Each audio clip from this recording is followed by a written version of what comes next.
Welcome to Raiders Roundtable, presented by America First Credit Union. I'm JT, along with Jesse Merrick from News 3LV, and the great Lincoln Kennedy is going to join us in a little bit as we get you ready for the draft, a little more than a week out. And Jesse, welcome in, and this is a big one. Yeah. All of Vegas and the Raider Nation need this draft to hit big, and it starts right about now. Yeah, they definitely do. Stoked to be on talking about the draft. This is a fun time of year, you know, as a fan of the NFL and for Raider Nation as well.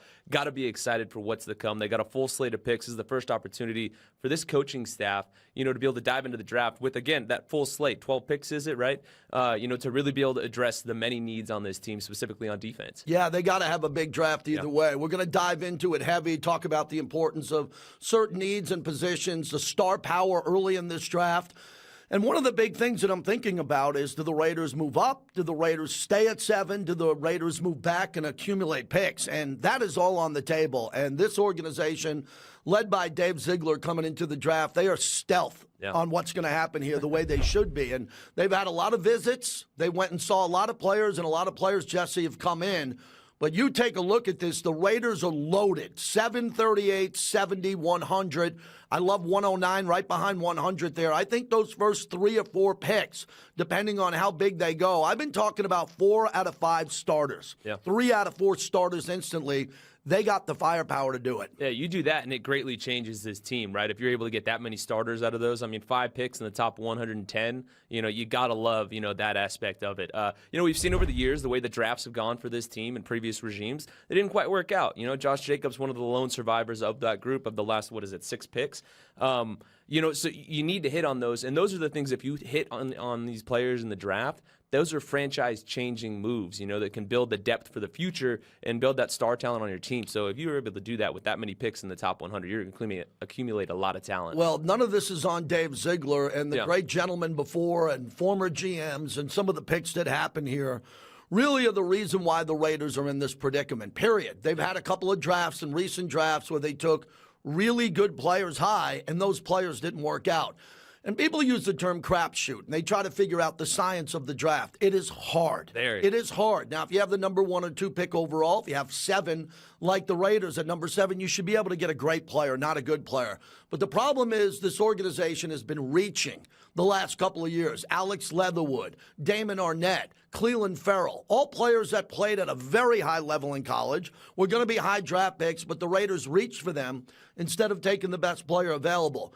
You miss on 2 or 3 of those players, and they missed on 5 or 6 of those players. It puts the organization back. You know, if you're able to hit on half of those, this team is so different. As I noted, and we all know Josh Jacobs, the lone survivor of that one with this team, and he's been great. But, man, think of how different this franchise would be with a couple more playmakers, you know, a couple more guys that they possibly would have hit on. It's a game changer. And again, in the NFL, yeah, you can bring in free agents and things like that, and you can win doing that at times, but you build through the draft. You know, and look at the position that the Rams are in now, trying to reload. They did mortgage the future. They got a Super Bowl out of it, so I'm sure they would do that again. But they end up having to start all over, and where are they going to start from now? They're going to start building in the draft. And look, that's where Dave Ziegler comes from. I have tremendous confidence in Dave from talking to him on and off the record about what he wants to do. He sat in that chair where you are and said that he doesn't want to go out every year and get 5 free agents. That's not the plan. But they were able to do that, and they brought in Jimmy Garoppolo, and I thought the Raiders had a very solid offseason. First off, they brought in a lot of guys. They brought in a tremendous amount of bodies. But they brought in Jacoby Myers. They got Jimmy Garoppolo. If you look at the depth that they have on offense, the offense is loaded. Now, how they play is up to Josh McDaniels and Jimmy G and what they're going to do. But the key going in is most in the Raider Nation that I talk to on Raider Nation Radio or on social media, they're kind of divided. They want to go up and get the franchise quarterback for the future. Why not? We saw Kansas City do that with Patrick Mahomes when they had Alex Smith. Alex Smith was a hell of a player, but they saw Mahomes, and the rest was history. Do the Raiders go and get that quarterback and think about it, or do they just get the best defensive players available? I lean on that side. My side is saying if you can get Max Crosby 3 new starters, and make sure that they're from the back end to linebacker to up front, I think the Raiders can flip this pretty quickly because the offense is going to stay on the field longer. The defense is going to be resting more, and then the defense is going to have younger, fresh legs. But none of that means anything, Jesse, unless they bring in starters. This is a new era in the NFL. Young quarterbacks play quickly, and starters who come in better start, and they better contribute in that first rookie contract that they have. Yeah, big time. I mean, again, that's what's going to change the fortune of a franchise. You noted the fact that, like, you have got to get Max some help on defense. You can't put it all on his shoulders. Imagine, what he could do when he's not relied upon to be the lone playmaker on this defense. And obviously, Nate Hobbs has shown some good things. Health is the one thing with him that he has to continue to do, to be out on the field and whatnot. But surround those guys with as much talent as possible so they can dive into the scheme and get things going there. But, you noted the quarterback thing. If you're going to do that, you got to jump up into that third spot, that third pick with the Cardinals there. What's that going to take to do that, and how does that hurt this team in terms of being able to add bodies, add talent, specifically to the defensive side? I just think, initially when we were diving into the draft, a couple months back, I was thinking, you got to trade up, you got to get up in there and get a quarterback. Now I'm like you said, get those bodies, add the talent on defense, and build that way, because that's what's going to change this franchise the most moving forward. The way I've looked at drafts throughout my career and here with the Raiders is I just look at one thing: needs. Yeah. I don't know who's going to be left in the third round. No one does. No. We don't know who's going to be in the fifth round. I don't even pay attention with that. Yeah. That's what Dave Ziegler does in his scouting department.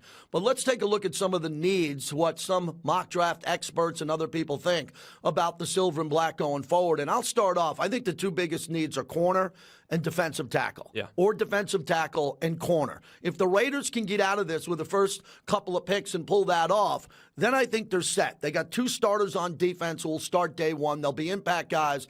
And then we look at the offensive line again. Because of the draft pick of Alex Leatherwood, who should have been a perennial all-pro right tackle opposite of Colt Miller, the Raiders got to go in and get an offensive lineman at some point, either a right guard or a right tackle, because swing tackle's okay, and having someone who's a seventh-round pick and developing them, but this is the NFL, and the Raiders got to get a stud at that position. Yeah, I would agree, and I think you and I are in the same, thought process here, that corner and D tackle tops on the list right there. Obviously, we see down here they're saying, quarterback and guard are the two top ones. Look, you don't go after and get a guy like Jimmy G if you're going to say that your quarterback is your top need right now. So I think they gave themselves some time to maybe figure that out, pick someone later on in the draft. But specifically on the right side of the offensive line, you said it.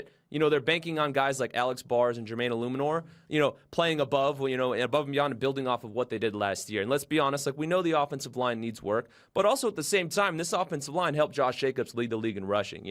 That's something I think that we need to remember and realize, that this staff, too, also going into the season, clearly thought, hey, we're going to go with the offensive line we have and use these guys and coach around it. And they were able to do that for the most part. But like you said, you lock that down. You got the bookends of Colton Miller and whoever they possibly get at right tackle, or get a stud at right guard. And that's a game changer for this offensive line. Just less in terms of whoever the quarterback is, whether it's Jimmy G right now or a quarterback of the future. Don't have to worry about guys just flying around, getting in their face, and not trying to scramble and run around. They can sit back there and run this offense, dink and dunk, and, death by 1,000 cuts type of thing. You made a really good point. This offensive line led the league in rushing with Josh Jacobs. That is fantastic. They went into camp last year with 7 players. They were trying to work them in, even at the Hall of Fame game and throughout the preseason. Dylan Parham was the first pick for Dave Ziegler because of Devontae not having a first and second. He's a starter on this team now. Andre James looks to be a solid, not elite, center. Colt Miller has got to start his Pro Bowl run this year. That offensive line is better than what the mass media gave them credit for, or didn't give them credit for. All right, mock drafts. I'm not going to go too deep, but I worked on this one. Here's what I think it's going to look like in the early part of this draft. So we'll keep this up there. I have Bryce Young going 1. I think he's the best quarterback. But C.J. Stroud, the combination is going to be them flipped. Yeah. One of those two are going to go 1 and 2. I'll go with Bryce Young. Will Anderson Jr., the edge rusher with Arizona, I think is the pick they need. No more J.J. Watt. They can bring him in. He is a beast. Now, the question is, does Arizona trade out of that pick? I could have had a trade there. I left it their best players. I'm believing this Anthony Richardson hype. Not that he's elite, but the world's going crazy to get him, and I don't see him getting past Indy at number 4. Now, here's the big one. Jalen Carter, who was in this building. He is the best defensive player in this draft. He might be the best player, but some of the issues off field, I have him dropping to Seattle at 5 because Pete Carroll, his entire life, dating back to college at SC, has worked with players deemed to be in trouble and turned them into great players. I think that's a perfect fit for the Raiders if he drops there, but I'll go there. And then the edge rusher, Detroit, if they get Tyree Wilson, outside of Hutchinson, that's going to be the best young pass rush without a doubt in football. And I think Wilson is one of the guys going up the board. So here I go with my 7th pick overall, and I've been saying this for a while. I think that Witherspoon, the cornerback out of Illinois, who I watch play every game because my wife went to the University of Illinois, and we watched every game. He is the stud corner along with Christian Gonzalez. I have Christian Gonzalez or Witherspoon, but when I really dug into this, I had to go corner Jesse at number 7 because he is a physical player. He's a coverage guy. He can get to the ball. He can tackle in space. And this would be a day one impact starter for the Raiders. I compare him to what Nnamdi Asomugha meant to this team when they got him. They wanted to plug and play him, and he would be a great player to lead this team for the next 5, 6, 7, 8 years. He's the guy I think that they're narrowing in on. Again, the popular pick right now is corner, whether that's Gonzalez or him, but he's the guy I lean toward as well. You and I, maybe not the best podcast fodder here because we agree on a lot of different things, but man, I mean, this guy, like you said, the full package. Look at the size. With that edge, yeah. This is a guy that plays corner like he's Ray Lewis. I mean, he's out there laying his body on the line, throws his body around with reckless abandon. You got to love that. But on top of that, he's not just that, old school physical type guy. He's also a great cover corner too. Like he's twitchy, fast, rangy, has good, pickup speed if he gets beat, and he can play in any type of scheme. He can play outside, he can play inside, and that's something this staff values is that versatility. That's why I think if it comes down to him and Gonzalez, I think they go after him. Not that Gonzalez can't do that, but he's more your prototypical height, weight, speed type of guy. He's fast, he's got good hips and things like that and can mirror guys. But with Witherspoon, he's got it all and then brings that edge, that physicality to the table that Gonzalez doesn't quite have. Now, let me just throw this in to add that. Now, he could be gone at 6 to Detroit. Yeah. I really think Detroit has that need, too. Mm-hmm. But Tyree Wilson is an unbelievable player, and the Raiders could take him if Wilson's still on the board. Yeah. Wow, what a beast they would have with Max and Chandler Jones. But either way, remember that Nate Hobbs went to Illinois also. Mm-hmm. Okay, so they went to Illinois for that player and this player, and Nate Hobbs is good. If you can have Gonzalez, or I'll go with Witherspoon, along with Nate Hobbs developing into a starting corner, not slot corner. Oh, yeah. We know he can play the slot, but someone goes down, you can have 2 Illinois corners on the side who are really good together. So we'll get back to that with Lincoln Kennedy, who's going to join us. Lincoln's going to come in, and his specialty is everything. He's unbelievable on this podcast, and especially the offensive line. What needs to happen so the Raiders can get out of this draft with impact players? The great Lincoln Kennedy will join us next on Raiders Roundtable.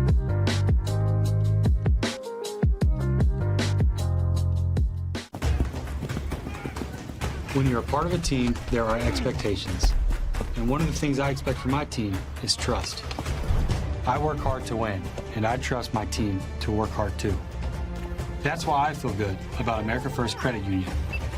They're my financial team, and I trust that they'll always be there for me and my community. I'm Hunter Renfro. Join me and the America First team today. 60 years in the making, the Raiders now have a permanent place to call home, and the doors are open to get a world-class behind-the-scenes tour of their new home. An attraction unlike any other in Las Vegas, Allegiant Stadium. The Las Vegas Raiders invite you to experience the expertly guided tour that includes exclusive access to areas restricted to only football players, coaches, and staff. For more information, visit AllegiantStadium.com/tours. It is draft season, and with that, it's our pleasure now to welcome you to the Raiders NFL Draft Podcast. This is a very exciting time. We get a chance to join the nation, Raider Nation, talk a little bit about the draft. The Raiders very well positioned in terms of draft resources, draft capital. This will be a fascinating watch as we get closer to the draft and kind of see how the Raiders put the pieces of the puzzle together. We've got a lot to cover here over the next 8 weeks, and so excited to be here on this Raiders NFL Draft Podcast.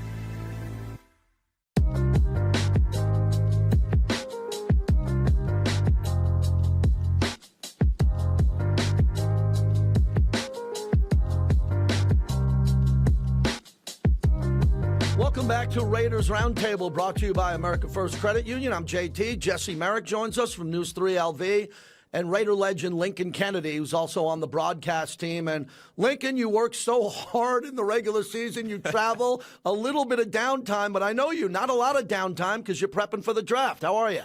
I'm doing well with Jesse and JT. Thanks for having me, guys. Look, here's the thing. We talk about a performance-based business. That's what we are evaluating with the Raiders. The draft is every team's chance to say that they can move themselves up and be a lot better the following year. So it's very important, especially with the number of picks the Raiders have. All right, so let's begin the big question, the elephant in the room, quarterback. Do the Raiders stay at 7, hope that a quarterback, the top 4, drops to them? Do they trade up? Wow, and get real aggressive, and that's going to cost them, or do they just forget about the quarterback early because they have Jimmy Garoppolo? The only problem I have with a team in the top 10 taking a quarterback is that you kind of force the issue that you should start that guy. I believe a top 10 player is a starter. A day one starter. That's the reason why you got him. The reason why you're in a position to draft him. I don't think the Raiders need a quarterback at number 7. Look, there's going to be a lot of snow that's going to fall with the top 5 picks because there seems to be a mad rush by a number of teams to jump up to that position or jump up in that top 5 and draft their quarterbacks. We might even see something that hasn't been done before where the first 4 picks are quarterbacks. So I don't think the Raiders need to jump there to get a quarterback. They have many other needs to address, and there's a lot of good players that they can take at number 7. Yeah, so Link, I mean, I'm curious with you then, at number 7, you think those quarterbacks will be gone? What direction do you think they go there? You know what? I think that you can go – I would go corner.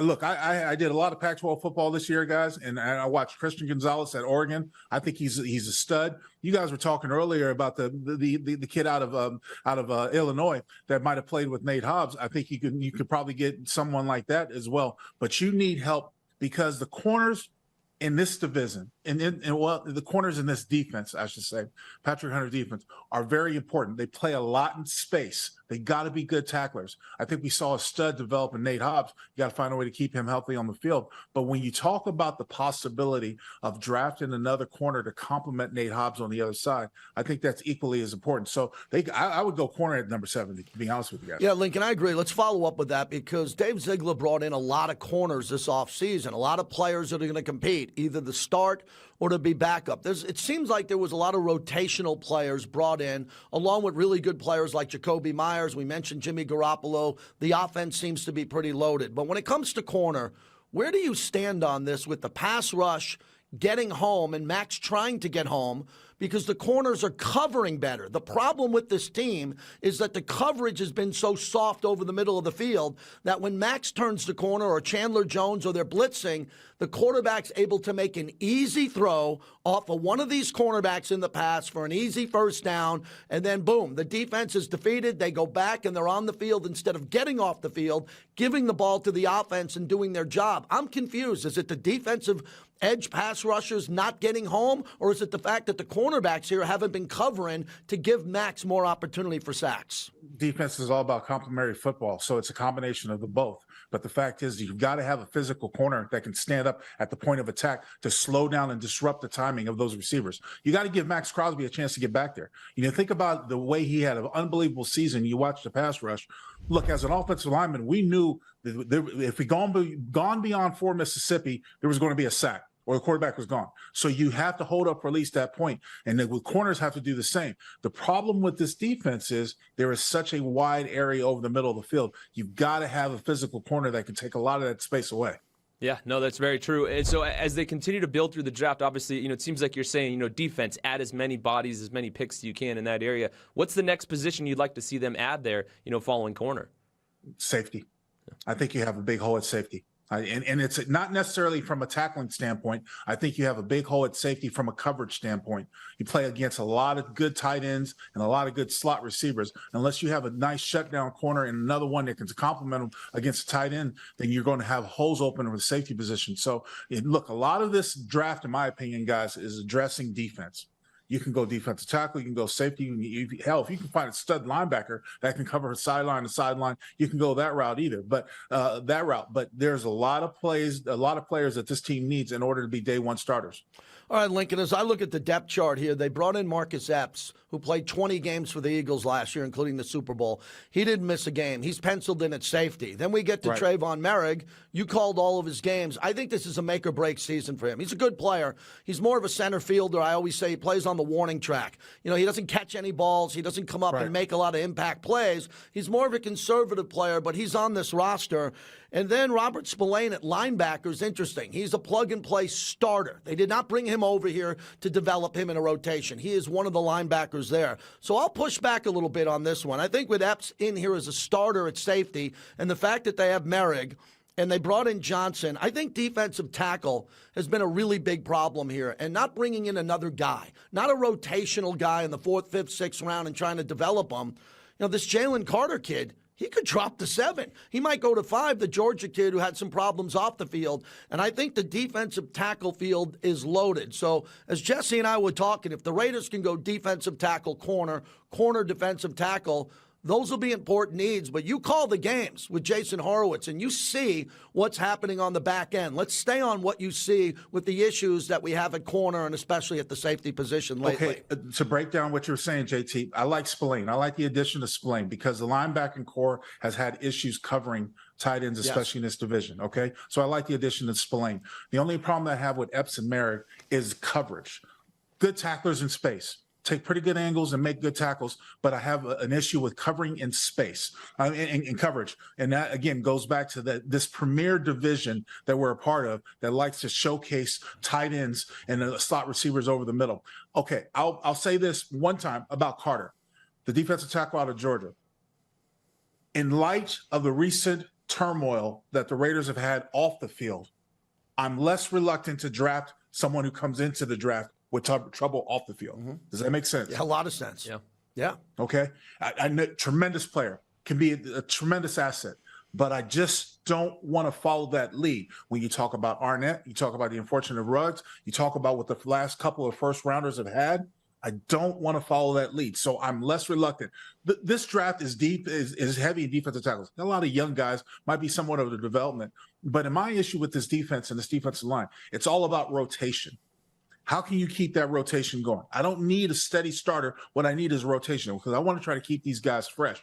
And I think that's what you want to see. And that's what teams that have gone to the Super Bowl over the last 5-6 years have had success with their defensive line. A good rotation, keeping those guys fresh. Look at the Philadelphia Eagles. The last couple Super Bowls they've been in. That's exactly what they've done. So I think that's key in this instance. Yeah, so definitely with this one, obviously, it seems as though you think, again, like you said, waiting a bit there for D tackle. So obviously you're an offensive lineman, you played the position. What's your take on the right side of the line? Do you feel like that's something they need to address within these top 109 picks that they do have? Absolutely. Absolutely. Without a doubt. Address it as much as possible. And there's a lot of good tackles out there. Okay. There's a lot of good, depending on what you want. This is a team that likes to push people around. Jermaine Illuminor, nothing against him. He's a swing tackle. He's not a starter. You've got to address this offensive line. You got to address that right side. Whether it's at guard or tackle, you have to address it because you've got to find a way to keep Jimmy G up. The thing is that Jimmy G's history over the last couple of years has been marred with injuries, have been able to finish the season. So we know he's got a problem keeping healthy. You got to find a way to keep him, standing straight up. And I know you guys addressed it with the running game.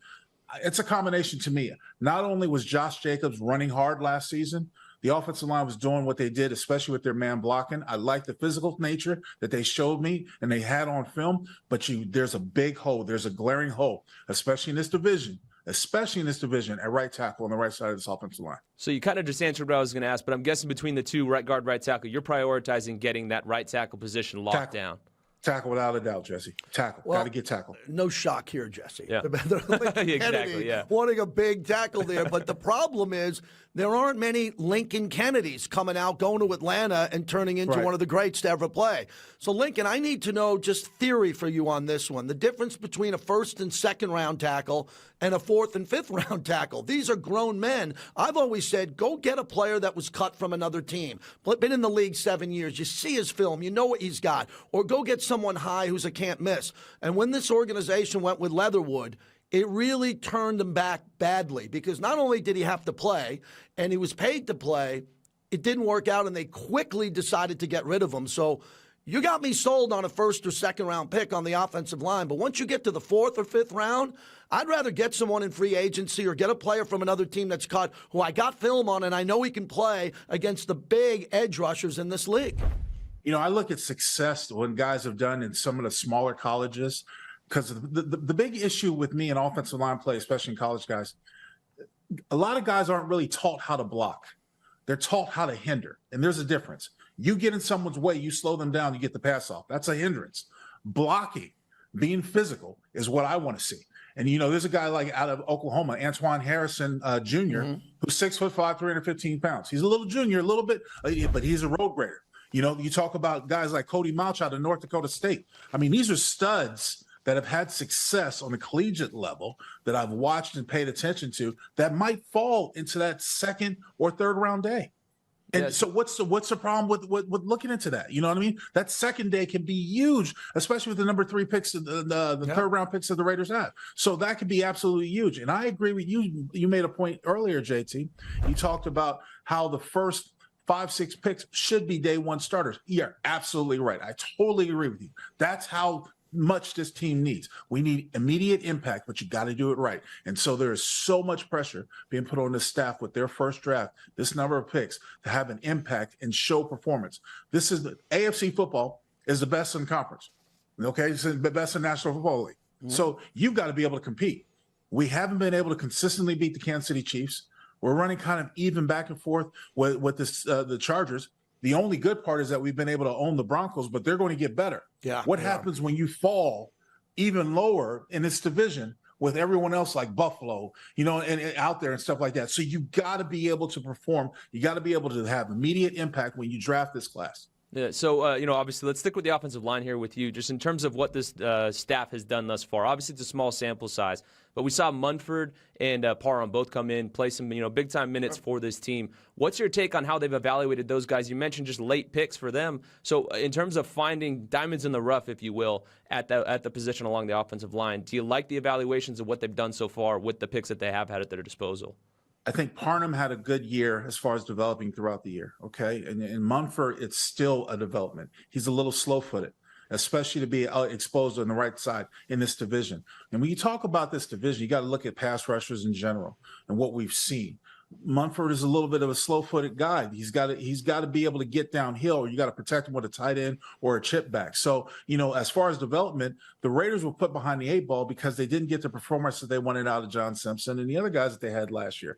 So they weren't really ready for this. It was kind of the development in the process.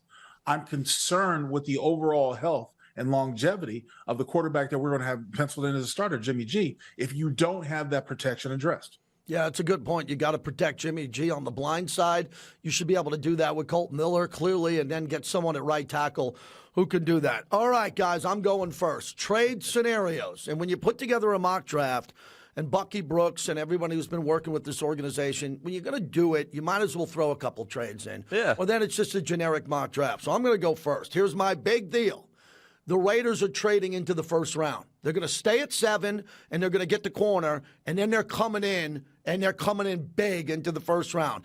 I don't care much about third and fourth rounders. Been around here a while. Unless you can blow me away. Mad Max, that's a throwout statistic in the fourth round. Brilliant player. I'd like to see them go in and get Porter, a corner if they don't get the corner and they get defensive tackle. Or if there's a great player, as Lincoln's talking about, if there's a guard or a tackle, or especially a defensive player, because I'm all defense in this draft, all defense, go into the first round and grab them.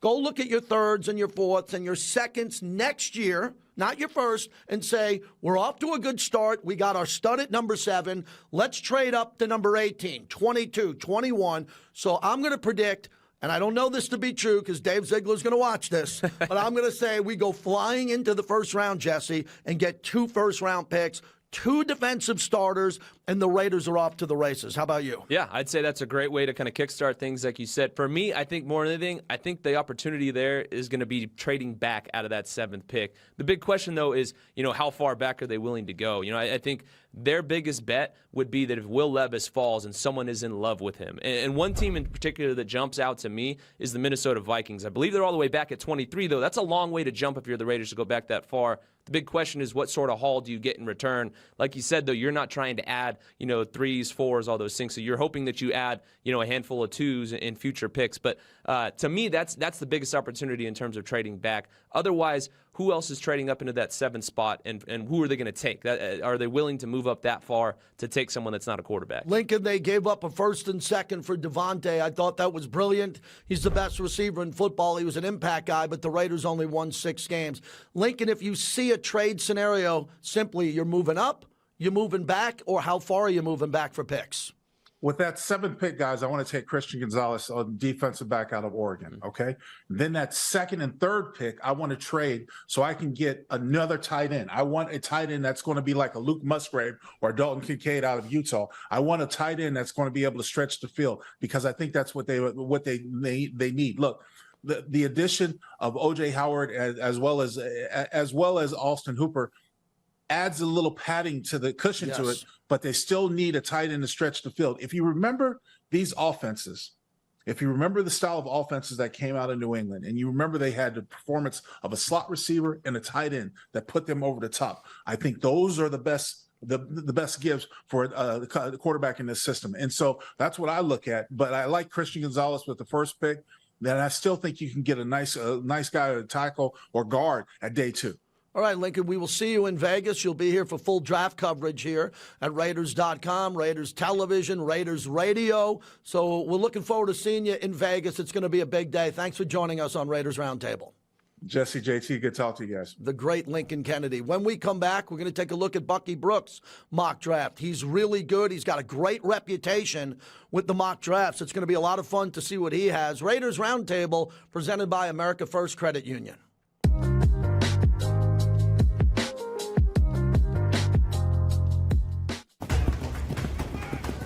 When you're a part of a team, there are expectations.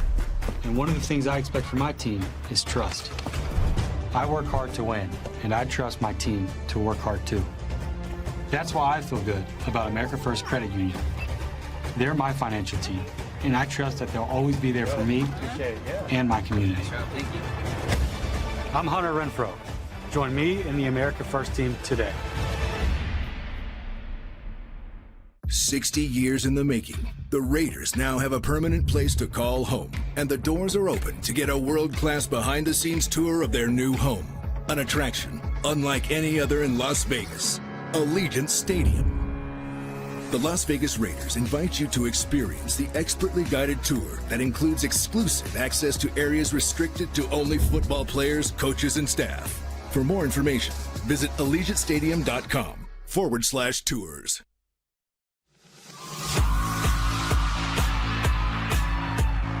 Every audition is super special, and that's the first moment that you and your team bond and click.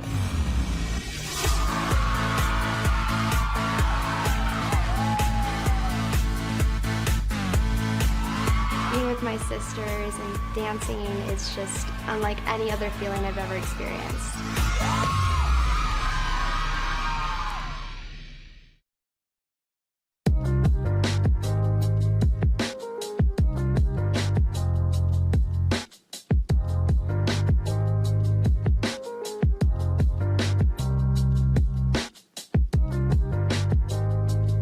We're back on Raiders Roundtable, presented by America First Credit Union. Jesse, Merrick, JT, thanks again to the great Lincoln Kennedy. So we're just getting a feel for what the Raider Nation thinks, what we think. Mock draft season is here upon us. Everybody's got a mock draft podcast. We're having fun with it. Now we're going to take a look at Bucky Brooks, who also helps out the Raiders here. Great job at NFL Network, all the work that he does.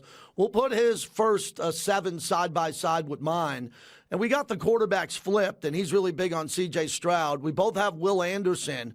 But this is where it gets interesting with Anthony Richardson. I have him going number 4. Jesse, he's got Richardson dropping a 20 to Seattle, which I think with Geno, I'm not a big Geno Smith guy, so I think it'd be a good fit there. Mm-hmm. And you have something to say on Will Anderson out of Alabama. Yeah, I think with him, we obviously the tape needs to speak, to the player. And look, the production is obviously there. The timeline's there. He was the number 1 recruit coming out of college. He's been in the conversation for so long. So I think he's kind of been inserted into this, he has to go high. But if you look at it, a lot of it is kind of like, yeah, he was surrounded by a lot of talent and stuff like that around him. So he kind of pops and breaks open free, or the quarterback had to hold on to the ball forever and he gets the sack. It's not necessarily, when you watch him, jumping off the page that, wow, this guy's got this incredible elite type skills. Whereas when you look at a guy like Tyree Wilson, he's a guy that teams have to account for. He's a monster. He's got that height, weight, speed, the length that teams, look after. That's why I think he's going to get the edge. And I'd be shocked if he gets past Arizona at 3 if they stay in that spot. Very interesting with Tyree Wilson, as I wrote his name down a couple of times. That's where the draft, I think, is going to flip. Yeah. Right with that player, because he's got to be on the Raiders' radar, too. If he falls there, he's an elite player. But for Indy, I think that Indy's going to go quarterback. And if they don't, well, they're going to have a rebuild because they really don't have anybody at that position. And it's really fallen apart for them the last couple of years because the quarterback, since Andrew Luck, they brought in a bunch, and they haven't been able to work yet. But I'll say this about Bucky, too. I got to give him a lot of credit on this. There aren't many mock draft, and he's a former player, that are saying that, Will Levis is out of the first round. Yeah. And probably he's right to say that because, as Lincoln Kennedy said earlier, I think there's a big run on the quarterbacks here because young GMs, and this is another important point, young GMs, not guys in their 60s and 70s, been around the block. They want to get their quarterback. They want to build their franchise because they don't think of job security 8-10 years down the road. They want their quarterback for long-term job security. So all these quarterbacks are going quickly. And Levis and Richardson, probably in years past with drafts that had Elway, Andrew Luck, you go to Peyton Manning. Maybe those guys weren't first-rounders. But all of a sudden, with the way the league is changing and the fact that rookie quarterbacks can't break the bank and you can go win with them, great point is Jalen Hurts. Congratulations to Hurts on getting that contract that, man, I don't know. I think Levis is going to be taken in the first round, and I'll go one more. Hendon Hooker, who might have a third-round grade or a second, he's going in the first round because these quarterbacks are going to be gone, and someone from 18 to 30 is going to say, there's no way I'm passing on him. Yeah, I think Hooker goes before Will Levis does as well.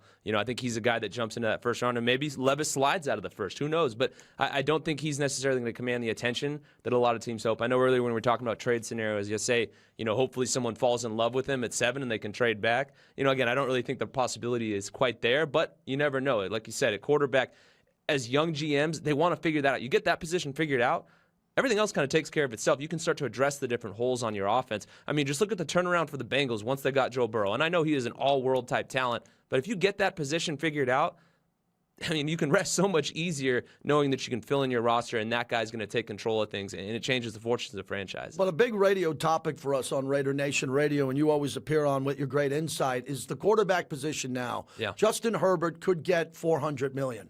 Joe Burrow could get $400 million. We just saw Jalen Hurts. Very cap-friendly deal, but a lot of money. $51 million will be his average salary. Then you got Aaron Rodgers. I can't believe I'm hosting Raiders Roundtable with you, and we don't have any closure with Aaron Rodgers. It's insane. I mean, this is crazy. And then Lamar Jackson, who's an MVP at 26 years old, he's watching all these quarterbacks fly by him with guaranteed money and average money, and he's saying, what's going on here? As he doesn't have an agent. So as we get ready to wrap this up, remember, there's always hype around the quarterback. But for the Raiders, again, the Raiders have an opportunity to use a term, thread the needle. If the Raiders can go 4 out of 5, we want the Raiders to bring in 9 guys, they all make the team. That's not going to happen. No. Some guys are going to get drafted. They're going to be on the practice squad. I want to know who the impact players are going to be. I am confident that Dave Ziegler has worked the entire offseason with a fresh new scouting department. Different eyes. And what have they been telling us? What is the one clue that they've been giving us? They want faster, stronger, and more explosive players. And the word explosive, air quotes, is the key. They want guys like Witherspoon. If he can get to the football, he explodes to the football to get to Mahomes. If it's a defensive tackle, the first burst is good enough to break the double team. So smarter, more athletic, but remember, explosive players. If the Raiders can get out of the 4th round with 3 of those guys on defense, then it's going to be tough for the critics to say, with the size and strength of the Raiders' offense and offensive line, Josh Jacobs, Devontae Adams, Jacoby Myers, 2 new tight ends with experience, Hunter Renfrow, Dorsett on the outside, and again, a fullback leading Josh Jacobs and Jimmy Garoppolo. That's a really good team, but it's only a really good team if they can nail the draft on defense. Yeah, 100%. And that's the thing. When you look at this team, yes, they're picking 7th overall. They are what their record says they are, the old cliche and whatnot with that. But also, too, the cupboard is not bare. Yep. There's a lot of talent on this team. You noted specifically on offense. This offense is stacked. Loaded. And then you bring in a guy like Jimmy that can run this offense. Again, the big question is on defense. But again, still, cupboard not bare there either. You got guys that are talented like Max, like Nig, and then you obviously bring in Epps. You hope that he comes in and pops. And like you said earlier when we were talking with Lincoln, Trayvon Merrick, a big season for him. But if you can add, as you noted, 3-4 guys that can come in and start and play, I mean, that totally changes the fortunes of this defense. Let's take a look at what we think some of the positional picks are going to be here as we look at this graphic. If you're watching it, if you're listening to us here in the early rounds, I got corner and you have corner with that first pick. That seems to be consensus for us. I'd say so. I mean, like you said, it's one of those things that they talk about all the time, that the pass rush works in tandem with pass coverage. You go ahead and lock it down. Get a guy that can be that elite island-type corner. Pair him with Hobbs, and then you let Max and that D-line go to work. It's going to make life so much easier on them, especially in this division where you can kind of blink at the receivers and make life tough on the quarterback. All right, let's take a look at our second pick overall and what we think they're going to do. I'm huge on defensive tackle. I could flip-flop this, no problem, and sleep well. Yeah. Defensive tackle 1 or 2. I'll go defensive tackle 2. I got a list I put together of 11 defensive tackles, and after Carter, Cansey from Pittsburgh. You got guys like Mozzie Smith from Michigan. They're going to be players there that'll come in and start. You also believe D tackle's important. I do. I think it's huge. Another guy I'm kind of looking at, Brzee from Clemson. Yes. He's a guy, one of those dudes that just comes in and, doesn't play or doesn't look the size that he's 300 pounds. Like, he doesn't play like a 300-pounder. The way, the move, the wiggle, the hips and things like that are good. You mentioned the kid from Pittsburgh. It's an easy comp with the Aaron Donald thing, but similar type body size and whatnot. So you can get a guy like that can get in there and rush the passer, create some issues for this team, for other teams, opposing teams, that is, up front through the middle of the offensive line there. That just changes games for quarterbacks. Obviously, they talk about it all the time. I remember when Tom Brady was playing, they're like, well, yeah, if you get some pressure up the gut, you're going to make life rough for him. That's every quarterback. Yeah. If you can get somebody that can do that, and then you have Max on the edge, game changers. So they need to really hone in on a defensive tackle that can rush the passer. Let's go to our third need here when it comes to the picks. We differ on this. I go linebacker, you go offensive lineman. This is where you just flash a Greg Biekert. Greg Biekert alarm here. Yeah. The Raiders haven't had a good linebacker in a long time, and my buddy Kirk Morrison was a good player here. I'm talking a long time. And Denzel Perryman came in from the Chargers, and he was a good player here. Yeah. Very good player. But the Raiders need a linebacker that can go sideline to sideline. Blitz and get to the quarterback, but most importantly, cover. So why did I put this here? Because I think Dave could find a defensive linebacker somewhere and say, I saw some tape on him covering a tight end. I saw some tape on him, bluffing the blitz and getting into coverage, not tackling and defending a pass. The weakness of the Raiders on defense, not this past year, for years, and their weak ranking is because their linebackers haven't been able to cover in space. They got to find one in the draft who can do it. Agree 100%. And obviously, you and I, we're flip-flopped on this in terms of our next pick, so I'll talk a little more about the linebackers there. But for me, especially on the offensive line, you got to get somebody there at that position, specifically for me at right guard. I like what Jermaine Illuminor did the back half of the season. He really turned it on, didn't allow many pressures. In pass protection, he was very good. I believe like top 3, top 4 at the position from week 7 on, in terms of pass coverage, pass protection and whatnot. And then we saw what this offensive line did run blocking. But you got to get somebody, I believe, at right guard. No offense to Alex Bars, but find somebody in there, road grader type of guy that can continue to make this offensive line that threat in terms of a rushing attack. But also somebody that can block and block cleanly. How many pre-snap or even as the games are going on in terms of penalties and whatnot for holding have we seen from this offensive line over the years? You got to get someone that plays the game clean at that position because that'll be imperative for them. And quickly, I'll follow up with you. You have linebacker here at 100. Yeah. So do you agree with me? Is it a run stopper or a coverage guy? I think you want a hybrid of that. Yeah, coverage definitely guy. a coverage guy for me because you look at Spillane, he comes in and he is that Denzel Perryman type of guy, that heat-seeking missile going to go in there and stop the run. So you want somebody that can come in there and cover. I mean, look at the different people in this division, the tight ends, the running backs that you have to cover. You need somebody that can go out there and do that. And I think later on in the draft, you're not going to find somebody that's as well-rounded at that position. It is deeper. A lot of these linebackers are going to probably go later than you think, so you can get a top guy a little later in the draft, but they're not going to be that full package. So I think you hone in more on that coverage type guy. All right, we got a lot of draft coverage coming up. Raiders.com. Silver and Black Production does an amazing job. So we got the Raiders draft special April 25th. That'll be 5 p.m. The draft coverage kicks off day 1 on the 27th. We got a lot of coverage on radio, online, television. It's going to be unbelievable. The draft on the 27th at 5 p.m. The Raiders are going to do a big job here. The coverage is going to be available. And then what my favorite part of this is draft coverage day 2. Because day 1, Roger Goodell did a great job. Put it on prime time. 1 round, give everybody a taste. But then day 2 is when this opens up, and that's when Dave Ziegler goes to work. April 28th. We'll know what's going to happen with the first round. The Raiders are going to get a great player there. But day 2 is where these scouts, Dave and his staff, go to work and try to build this team. For Jesse Merrick, I'm JT. Thanks again to the great Lincoln Kennedy. And thanks for watching and listening to Raiders Roundtable.